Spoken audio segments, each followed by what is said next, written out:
अफगानिस्तान के, यहाँ तक कि पाकिस्तान के इलाके बालाकोट की जंग में शहीद हो गए।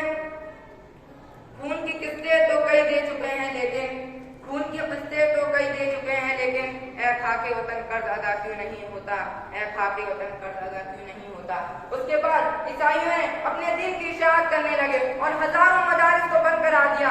तब शाह वलीउल्लाह मुहद्दिस ज़ैनुल रहमतुल्लाह अलैह ने ये तहरीक कायम की और जगह जगह मदरसे और क़याम किया गया। मदरसे और क़याम करने का पहला मकसद ये था कि दीन की इशाअत हो, और दूसरा मकसद ये था कि मुजाहिदों को भारत की आज़ादी के लिए तैयार किया जाए, ताकि वो भारत की आज़ादी के लिए लड़े और जद्दोजहद करें। इसी तरह उनके बाद उनके फर्जंद ने ये तहरीक को आगे बढ़ाया और उनके बेटे ने अंग्रेजों के खिलाफ जंग करने का फतवा दे दिया और ये तहरीक आगे बढ़ाते रहा। इसी तरह एक तहरीर मिलती है कि पटना में एक छोटा सा मोहल्ला है जिसे सादतपुर कहा जाता है। उस मोहल्ले में एक खानदान है जो पूरा का पूरा अहले हदीस है, पूरा का पूरा अहले हदीस था। उस अहले हदीस खानदान का बच्चा अंग्रेजों के खिलाफ लड़ाई में शामिल था। यही वजह है कि हिंदुस्तान के पहले वज़ीर आज़म जब पटना गए तो उन्होंने अपनी तकरीर के दौरान ये कहा था कि उलमाए सादतपुर की कुर्बानियों को तराजू के एक पन्ने में रख दिया जाए और हिंदुस्तान की तारीख में जितनी भी कुर्बानियां दी गई हैं वो उसको तराजू के दूसरे पन्ने में रख दिया जाए तो उलमाए सादतपुर की कुर्बानियां का पन्ना ज्यादा भारी होगा।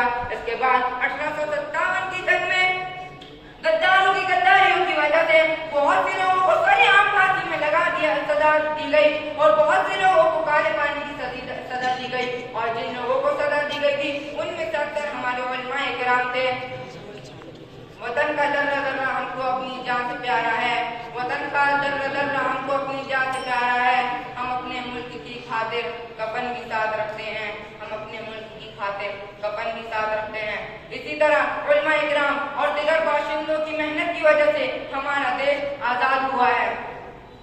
आखिर में अल्लाह ताला से दुआ है कि अल्लाह हमारी मुसलमानों को बसीरत अता कर कि जिसकी रोशनी में वो मुस्तकबिल का सही फैसला कर सके और जब तक जिंदा रख ईमान पर जिंदा रख और जब हमारा खात्मा कर ईमान ही पर कर। वाक़िअ दावाना